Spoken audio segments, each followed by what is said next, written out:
Fly music पर जाइए।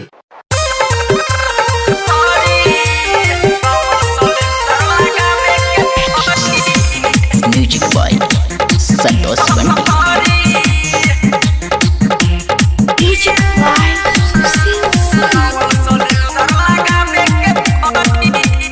Mahakal recording studio Riga में माल देखी जे टहना टनता देख के करो झहरी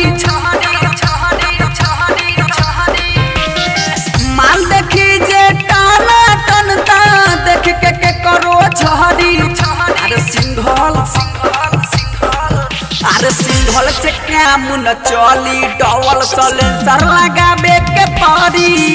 अरे सिंघल से काम न चली डबल सलेंसर लगाबे के पड़ी।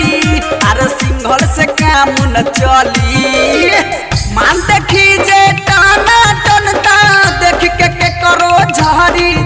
अरे सिंघल अरे सिंघल से काम न चली डबल सलेंसर लगाबे के पड़ी। अरे सिंघल से काम न चली डबल सलेंसर लगाबे के पड़ी।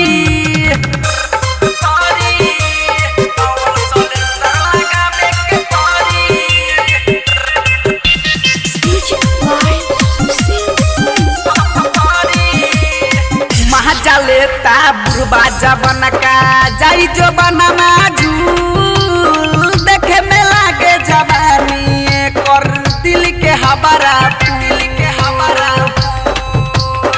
मजा लेता बुरबा जबन का जाई जो बनना झूल देखे में लागे जवानी कर दिल के हमारा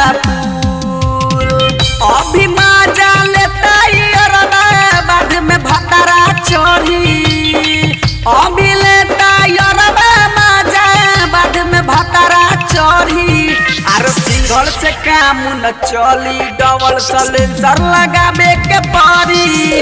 अरे सिंघल से काम न चली डबल सलेंसर लगाबे के पड़ी।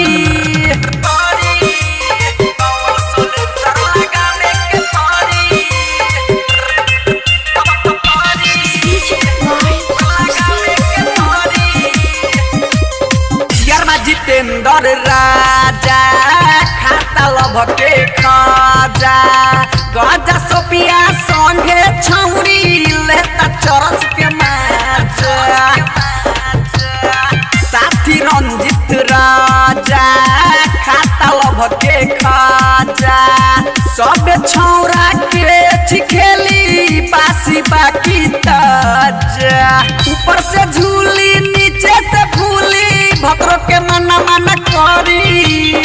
ऊपर से झूली नीचे से फूली भक्रों के मना करी। अरे सिंघल से काम न चली डबल सलेंसर लगाबे के पड़ी।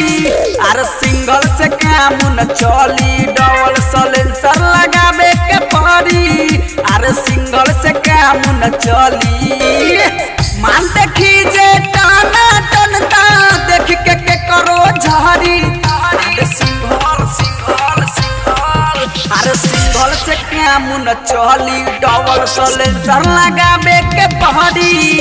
अरे सिंघल से काम न चली डबल सलेंसर लगाबे के पड़ी। महाकाल रिकॉर्डिंग स्टूडियो रीगा मिल जाओ।